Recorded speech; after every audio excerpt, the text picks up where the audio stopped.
Zero balance account ಮಾಡ್ಕೊಂಡವ್ರಿಗೆ ಈಗ ಭರ್ಜರಿ good news ಅನ್ನ ಕೊಟ್ಟಿದ್ದಾರೆ. ಏನ್ ಹೇಳ್ತಾ ಇದ್ದಾರೆ ಅನ್ನೋದನ್ನ ಕೇಳಿಸ್ಕೊಂಡ್ ಬರೋಣ ಬನ್ನಿ. प्रधानमंत्री जन धन योजना लॉन्च की गई थी.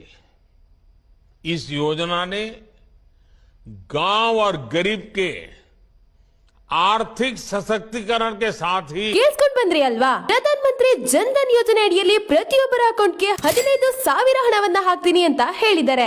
ಹಳ್ಳಿಯಲ್ಲಾದ್ರೂ ಇರಿ, ಸಿಟಿಯಲ್ಲಾದ್ರೂ ಇರಿ, ಡೈರೆಕ್ಟ್ ಆಗಿ ಹಣ ನಿಮ್ಮ ಬ್ಯಾಂಕ್ ಅಕೌಂಟ್ಗೆ ಬರುತ್ತೆ. ಸ್ನೇಹಿತರೆ, ನಿಮ್ಗೂ ಹಣ ಬೇಕು ಅಂದ್ರೆ 15K ಅಂತ ಕಾಮೆಂಟ್ ಮಾಡಿ. ಹಾಗೆ ಪ್ರತಿಯೊಬ್ಬರಿಗೂ ಈ ವಿಡಿಯೋವನ್ನ ಶೇರ್ ಮಾಡಿ. ಇನ್ಫಾರ್ಮೇಶನ್ ಇಷ್ಟ ಆಯ್ತು ಅಂದ್ರೆ ಲೈಕ್ ಮಾಡಿ. ಹೇಗಿದ್ದನ್ನ ತಗೊಳ್ಬೇಕು ಅಂತ ಹೇಳ್ತೀನಿ. ಗೂಗಲ್ ನಲ್ಲಿ ಉದ್ಯೋಗ ಸಲಹೆ ಅಂತ ಟೈಪ್ ಮಾಡಿ ಮೊದಲು ಬರುವ ಈ ವೆಬ್ಸೈಟ್ ಮೇಲೆ ಕ್ಲಿಕ್ ಮಾಡಿ, ಅಥವಾ ಬಯೋದಲ್ಲಿರುವ ಈ ಲಿಂಕ್ ಮೇಲೆ ಕ್ಲಿಕ್ ಮಾಡಿ. ಸರ್ಚ್ ಆಪ್ಷನ್ ಅಲ್ಲಿ ಜನ್ ಧನ್ ಅಂತ ಟೈಪ್ ಮಾಡಿ ಮೊದಲು ಬರುವ ಪೋಸ್ಟ್ ಮೇಲೆ ಕ್ಲಿಕ್ ಮಾಡಿ. ಸ್ಕ್ರಾಲ್ ಡೌನ್ ಮಾಡಿ, ಕೆಳಗೆ ಆನ್ಲೈನ್ ಅಪ್ಲಿಕೇಶನ್ ಅಂತ ಇದೆ, ಅದರ ಮೇಲೆ ಕ್ಲಿಕ್ ಮಾಡಿ. ಕೆಲವೊಂದು ಡೀಟೇಲ್ಸ್ ಅನ್ನ ಭರ್ತಿ ಮಾಡಿದ್ರೆ ಕೆಲವೇ ದಿನಗಳಲ್ಲಿ ಹಣ ಪ್ರತಿಯೊಬ್ಬರ ಬ್ಯಾಂಕ್ ಅಕೌಂಟ್ಗೆ ಬರುತ್ತೆ.